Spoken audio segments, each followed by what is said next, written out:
Bewitched has gone downhill, hasn't it? There you Welcome back.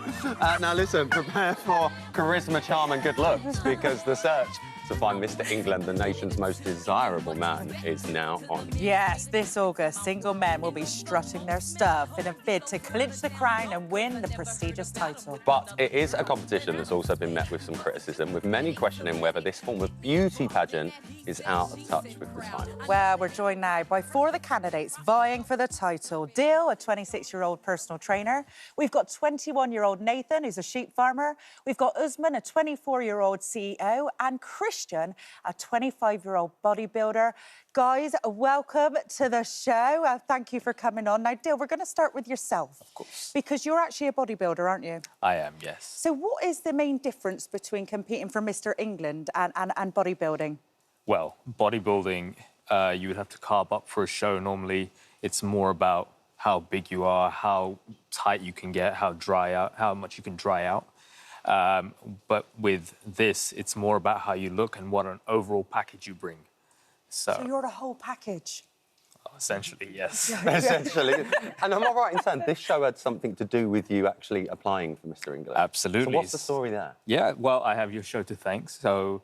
You're welcome. So my mother was watching the show. She saw the segment about Mr. England 2024, to which she then ran to my room and convinced me to join.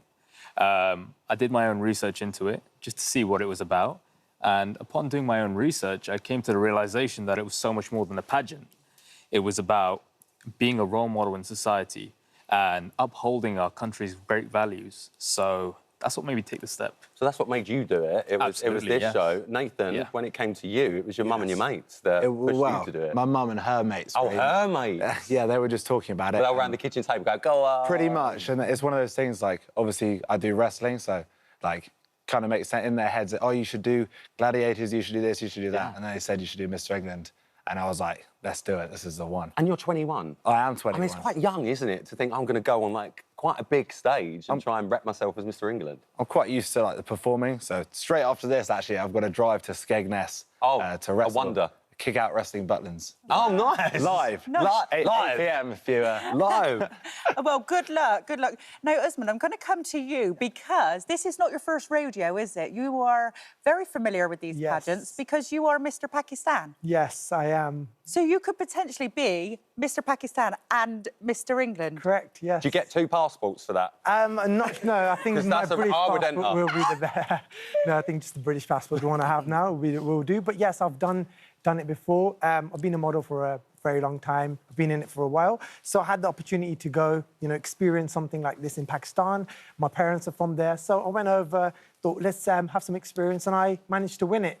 But, it was a great experience, but I'm born and raised in England. This is my country, and I want to do it for my country. So, this is where I want to be. I want to win this. And what have been the differences between, obviously, Mr. Pakistan and now Mr. England? I feel like just the stages of what you go through, that was also very hard to kind of win. But this is also extremely difficult, very good-looking guys that bring a lot with everything. So I feel like it's very similar, the stages you have to go through, a lot of rounds. So very, very similar. But again, it's a lot of competition, a lot of hard work. Well, clearly it is. And Christian, I mean, I'm looking at you. You look like probably what I'd look like if I worked out. Oh, bless you. Just going to put that out Too kind. I literally. You're a bodybuilder. That's what you do. So what made you do that move into pageant? Well, it's rather transferable. Being a natural bodybuilder, it comes from a background where you have to be self-disciplined, you have to be able to push through failure. And those sort of qualities really work well being a Mr. England, because you can lead from the front and make some real good change. Yeah. And Christian, these beauty pageants, they do get a little bit of a bad rep. But can you see why they do, or...? I can see why, but I think they have a poor understanding of what the pageants really bring. There's a much more personal, charitable aspect to things like Mr. England. They're far more involved than people would think.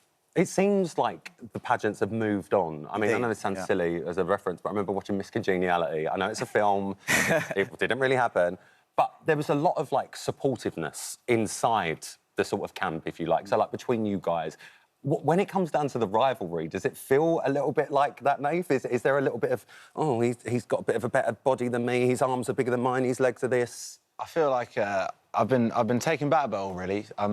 I think it's a great group of guys we've got here. And even the other finalists aren't here today.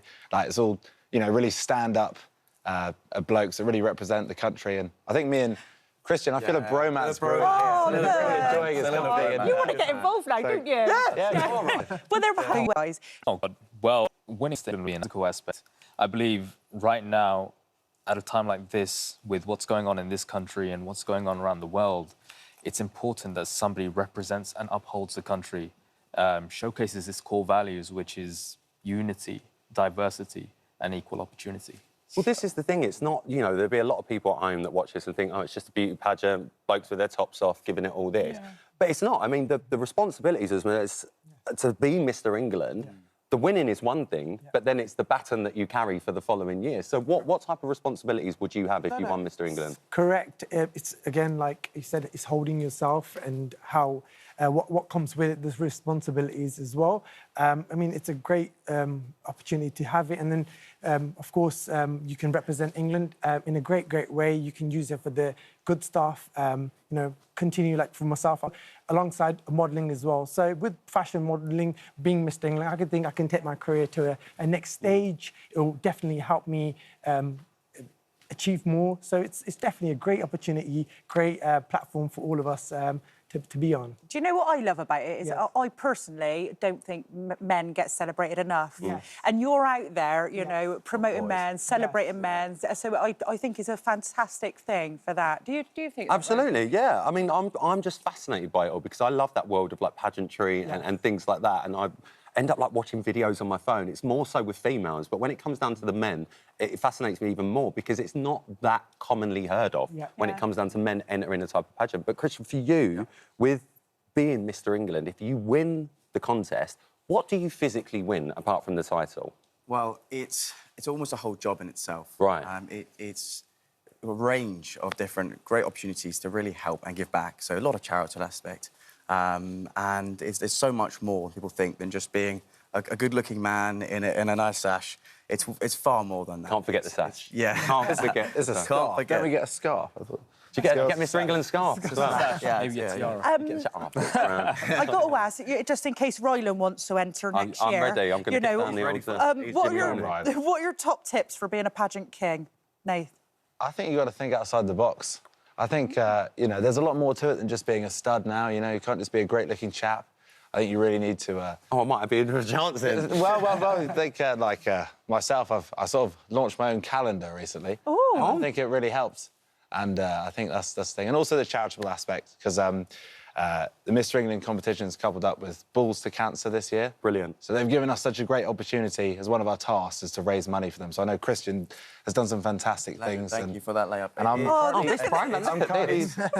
it's Christian's Big Balls to Cancer, and you can give now and fundraise. I'm sure we can find it somewhere. We love a fundraiser. I'm giving away all my winnings in my wrestling to Balls to Cancer. So we're trying to do some good. Well, boys, we wish you all the best, genuinely. Good luck with it, and fingers crossed it'll be one of you four as well. Yeah. Well, I just, you guys have got a little present for Ryland, though, haven't you, before you go? I did hear through the grapevine. Little what? A present for you. We do. What type of present? Yeah, well, Here we go. So... What's behind this sofa? Here we go. We have to present. Yeah. Oh, look. What I want! Here we are. Oh, my goodness! Oh, thank you so much!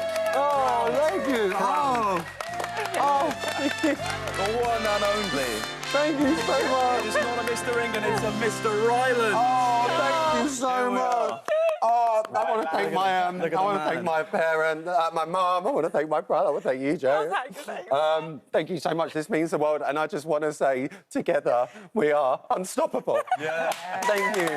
Come on. Thank you so much. This is the closest I'm going to get to Mr. England. I'm telling you that now.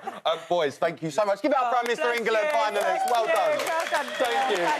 And speaking of Mr. England, we have got two fine young gentlemen who could give this lot a run for their money. One show segment. Yeah.